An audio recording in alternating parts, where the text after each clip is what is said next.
আরে ইউনিয়ন পরিষদের ই করে দেখেন, মেম্বার নির্বাচন করে দেখেন পাশ করতে পারেন কিনা। মেম্বার অফ পার্লামেন্ট বুঝেন, দলের একজন সদস্যকে খাটো করার জন্য ওই রসিদকে 20 টাকার রসিদ একজন।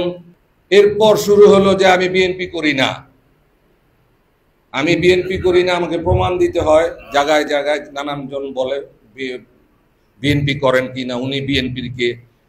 যাদের জন্ম হয় নাই, যাদের জন্ম হয় নাই তারাও প্রশ্ন করেন, কারণ তারা তো জানেন না। কিন্তু যারা ইতিহাসটা জানেন, সামনের সারিতে আছেন, তারাও অস্বীকার করেন।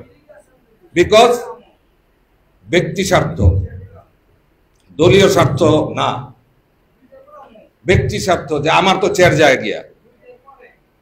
আরে ভাই, চেয়ারের চেহারা দেন, চেয়ারের তো চেহারা লাগে, চেয়ারের তো যোগ্যতা লাগে, আন্দাজে বললেই হবে।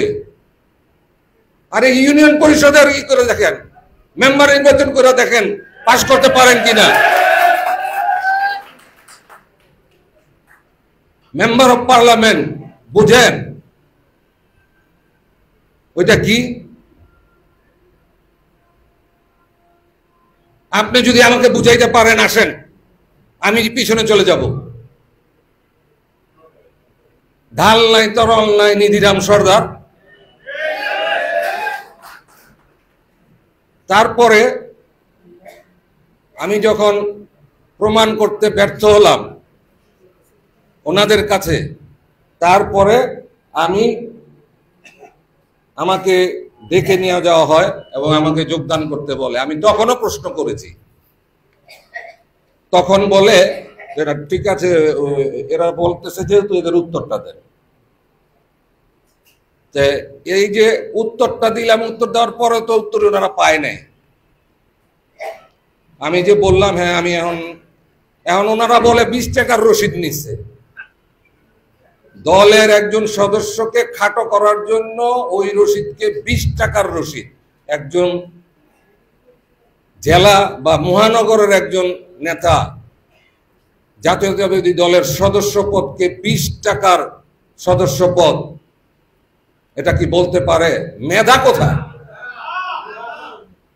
মেধাহীন মানুষ যদি এই সমস্ত চিন্তা করে, আমরা এগুলি আসলে মানতে পারি না।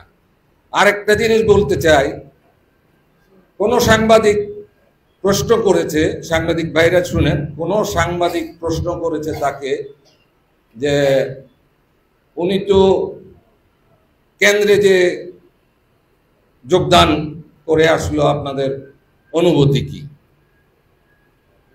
উনি যোগদানকে অস্বীকার করে উনি বলতে চেয়েছে যে না, উনি তো আসলে ওই সদস্য পদ সংগ্রহ করেছে।